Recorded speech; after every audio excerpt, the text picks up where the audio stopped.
Hello and welcome back to the Obsidian Order. Thanks very much again for the lovely reception that the videos are getting currently.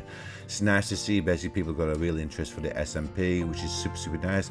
Remember basically that the other Obsidian Order members are linked inside the description of all my videos and stuff, so make sure to go and check them out as well whilst my dog walks past me. But yeah, I've just made a little bit of an overview to start off with of basically what's been going on the channel, as in basically what's been going on this SMP. So lots of work and lots of more resources being grinded up as usual. Emphasis has been on copper, glass, because I later on in the video I will be constructing an automatic mud farm. Well, I say automatic, semi-automatic mud farm. Now, it is not my design, it is by Ilmango, and I will try to remember to link his video in the description. It is a super simple one, and it's a super simple one to follow, so you can either basically just watch on screen or go to his channel where he'll explain it a lot better than I can. But yeah, so that's later on in the video, and predominantly basically the resource grind has been real, and yes, we've been grinding out. But yeah, this is the mud farm. I will basically shut up now and let you have a watch. All right, see you shortly.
Now, something to bear in mind, something to remember as well, with the actual repeaters in this actual machine, because I was on the server, I had to change the actual speeds of them so it slowed it down somewhat. So that's the only adjustment I made in the actual, compared to the actual video. I adjusted the actual repeater speeds. So something that you might want to bear in mind if you are recreating this. Okay. So this takes us nicely onto the first building, the first proper building on the Obsidian order for myself in my area, and the building I've gone for is the Corn Exchange in Manchester. So a little bit of information. From its inception in 1837, so that's why I've gone for it, smack bang in the middle of that Industrial Revolution time, when the idea of a corn exchange in Manchester was born out of necessity. Its remarkable expansion and transformation in the late 19th century. Before the first permanent corn exchange building was in use, corn was traded at the corn market in a courtyard on Fennell Street, which was just down the road from where the corn exchange actually eventually came to. This site was the Dog and Partridge Inn. There's a bell outside when it was rung at the opening and closing of trade of corn. So nice and simple back then. That was around about just the turn of the 1800s, so 1810, 1815. They started doing this at the Dog and Partridge Inn. The merchants attended the market, conducted their businesses in the open street, and it was common for buyers and sellers to attend the businesses even on Saturdays as late as 10 o'clock at night. So it's pretty much an all-day trading event. In the 1830s, several Liverpool merchants purchased a property in Hanging Ditch Lane, which was just down the road from Fennell Street, and this was planned to be creating the first ever corn exchange building, pretty much just dedicated to actual trade. A little bit more information.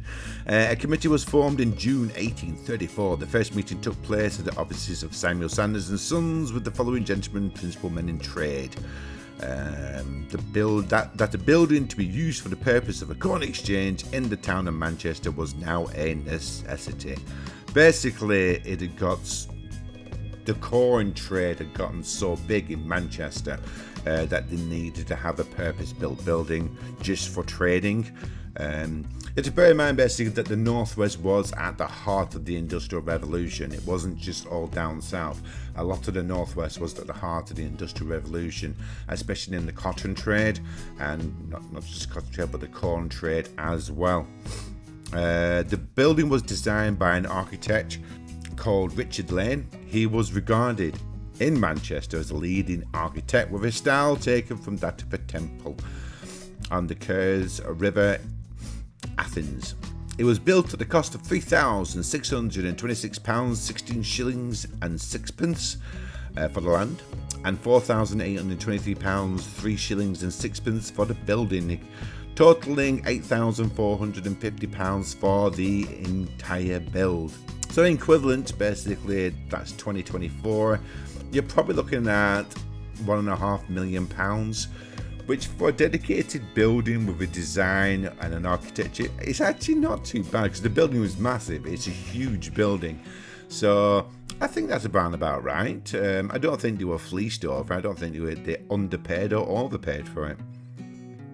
The building was opened in January 1837 following a celebrity dinner with 64 stalls being taken pre-opening and their choice of position decided by ballot. The building was described in the Handbook of Manchester by B. Love in 1842 as follows: the Corn Exchange is a pedimentary frontis... The Corn Exchange is a pedimented frontispiece of the iconic order, 6 columns, the bases of which are 7 feet above the pavement and the pillars 21 feet in height, supporting the pediment. The centre is flanked by small wings, divided and ornamented in plaster, between which is an entrance door at each extremity of the front. The front work seen between the columns is of rustic work, rising about 12 foot above the basement beyond, which is of plain stone. So basically, the exchange provided basically an area where they could do multiple trades, and it started with just corn, but it quickly changed to corn, pulses, grains, seeds, flour, meal. Literally everything was eventually traded there. But unfortunately, basically, even this got too small, and it eventually had to be closed down and another building built, which was after. It was after the Industrial Revolution, so I'm probably not going to I'm not going to build that one. But yeah, quite a bit of time obviously has been taken on this build, as you can guess, and I'm going to try to put up some pictures as a reference of what I am going from, so you at least have a reference of, you know, what the original Manchester Corn Exchange looked like in comparison to my build. So I've done some artistic, I've taken some artistic liberties, I think is a better word, on the actual build, but I think it's relatively close to the original, and I'm really happy with the actual footprint and how it turned out in the end. Super happy with it. All right, next bit. So I hope you did enjoy the little history lesson that we did. Oh, that's timing for you. A little bit of rain and stuff. I am super happy with how this little first build has actually turned out, and we'll do a little bit more detailed look at it.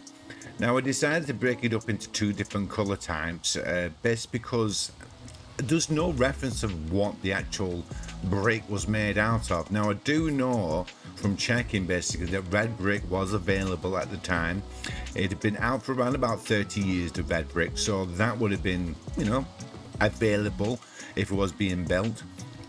And I think it does mention like a dark brick and a smooth brick, so and some reason why I've gone for this, and it's a black and white picture. I can only go on so much. It doesn't look like a particularly coloured build, but yes, I am really happy with the actual design, how it's finished. And bear in mind, we're going to have another building in front of it as well to keep it close quarters, but this area is going to have to be expanded a hell of a lot. Now coming down here, I love this bit. I'd spend quite a bit of time on this bit just to get a little bit of that grunge factor that you was facing back in the 1800s. So I wanted plenty of like grungy grime, and I don't know if the vines are right, but I might just change that into actually the mossy variant. So I might just change it to mossy stone, or I might leave the vines. I'm not too sure yet. I'm quite decided on it.